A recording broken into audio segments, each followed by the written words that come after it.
I'm asked a lot for making videos, especially for YouTube, and tips and tricks that I might share with someone. I've made a lot of videos about this before, but it's been a while, so let me just run through some of them, and maybe these will help you too.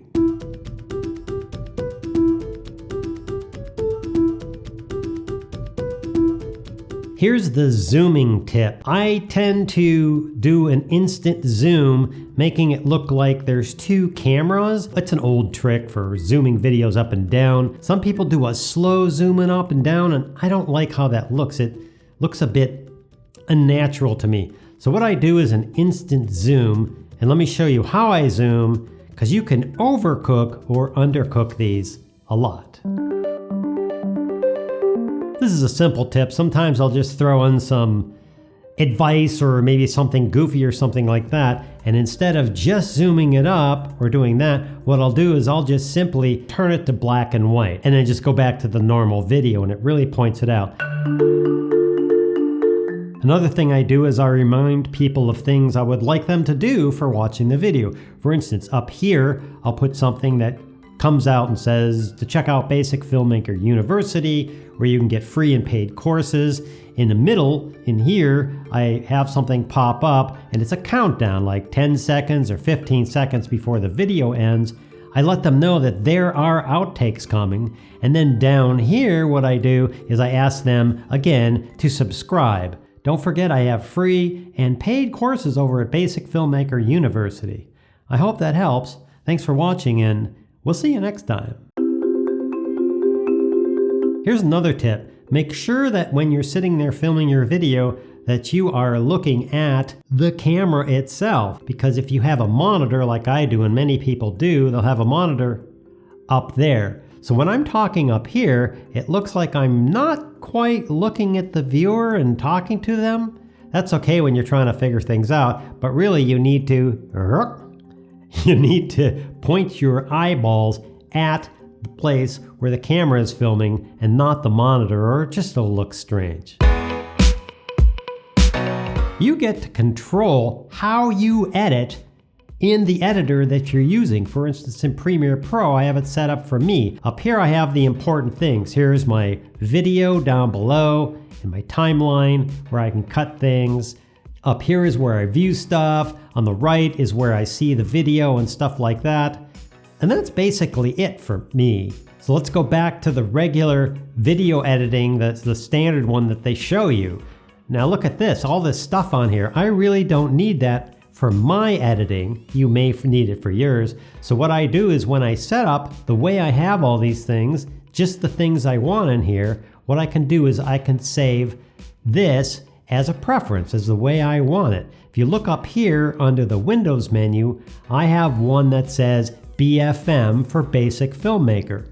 When I select that, it goes and it changes everything back to the way I want it. Set up the space, then save it as whatever name you want, and then every time you go to edit, you'll be able to switch to that mode and have all these things exactly where you want them.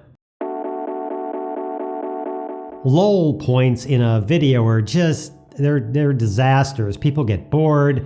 They are waiting around for the next thing, and most people nowadays, they have a very short attention span. So try this. Here's a video, and I've made it purposely with some lull points that I want to show you. I set my X key to cut.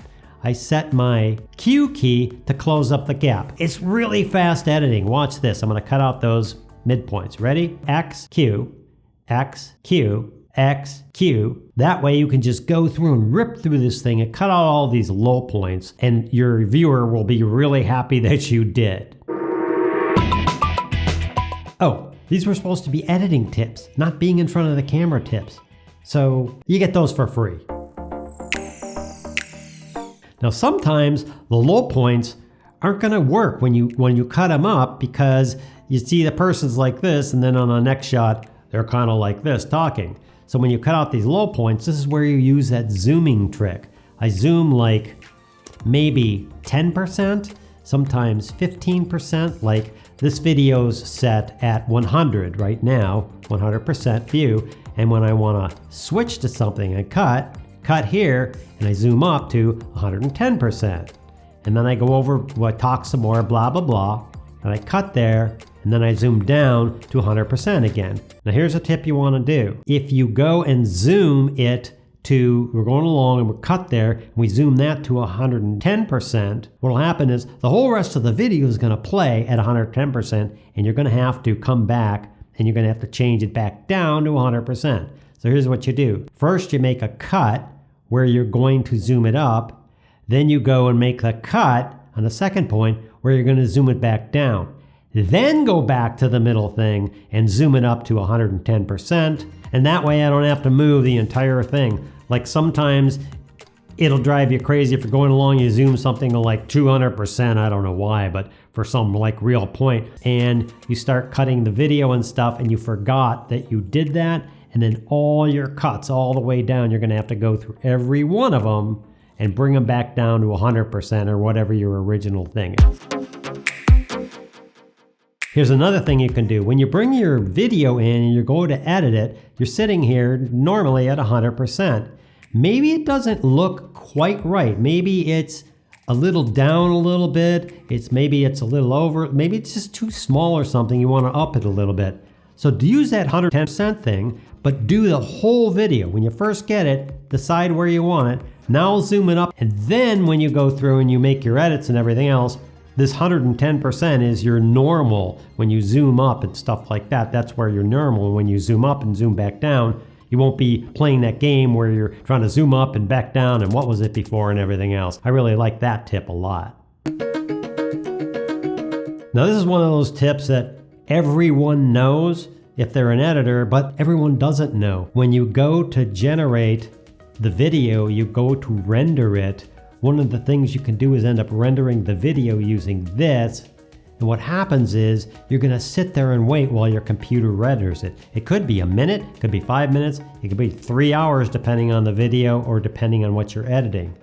Don't use that. Instead, use this one.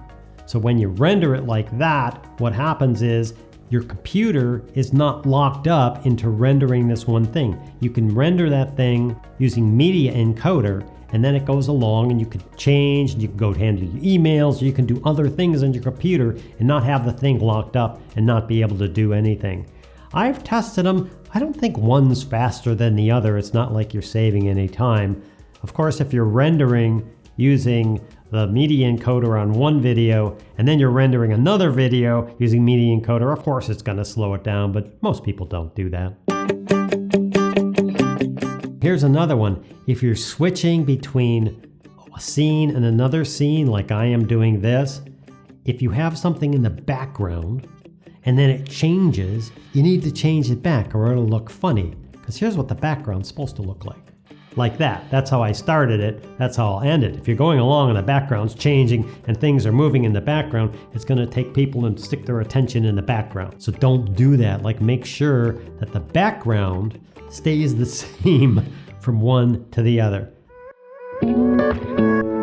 Oh, here's another tip. Check this out. Do you really want your shirt to look all like this? Take your shirt and fix it. Another thing you can do is when you're going from one thing to another thing, talking about something, and then all of a sudden you just totally segue into something else, you just do a little white flash. Like this. Let's say I'm talking about this to you and I say, oh, I really screwed that up. And then I have that flash occur and it just indicates to them that something else is going on or that I'm changing something or I didn't want to do that. Here's another tip. I should have covered this. It's a filming tip, not a video tip, but this will help you. You notice how I'm sitting here and I'm talking to you right now? I want to show you something and what a difference this is. You ready? What a difference. When you sit up in the chair when you're talking to people, you look more confident and stuff. When you're doing like this, you're just being a slouchy dude and it's like, why should I listen to this guy? Sit up in the chair so you look like you know what you're talking about. Definitely use B-roll in your shots. Many people don't understand B-roll for YouTube videos. It's just other videos that go along and you cut, and then you see a different type of scene or video, B-roll, because the A-roll, many people don't know this, the A-roll, you have the A track, that's the main track that you're watching right now. The B track is the one where somebody puts in a different type of thing. Like right now, let's say you're watching the A track, and now what I'm going to do is I'm going to throw in some B-roll. I just threw some B-roll over the top of me in the editor to do this. So use B-roll. For instance, I'm sitting there and I'm talking about cats. And here's about cats, and I'm talking about cats and blah, blah, blah, blah, blah. And I talk more about cats and things about cats. Well, I can do that, or let me do this and talk about cats, and let me show you the difference. So here I am talking about cats, and cats should be cool. You should take care of cats, and blah, blah, blah, blah, blah, and there you go. And see, I put a cat B-roll on top of me, and it makes it more interesting. And it keeps the person watching the video. Don't forget, I have free and paid courses over at Basic Filmmaker University. I hope that helps. Thanks for watching, and we'll see you next time. I thought I'd just throw for making videos for YouTube, and that sucked. Let's try it again. Another thing I do is I remount that way. That way. I did this on the last video. It's this way. When I point this way, up there on my monitor, it shows me pointing that way. And when I point this way, it shows me pointing this way. That's rather confusing. Here's a tip.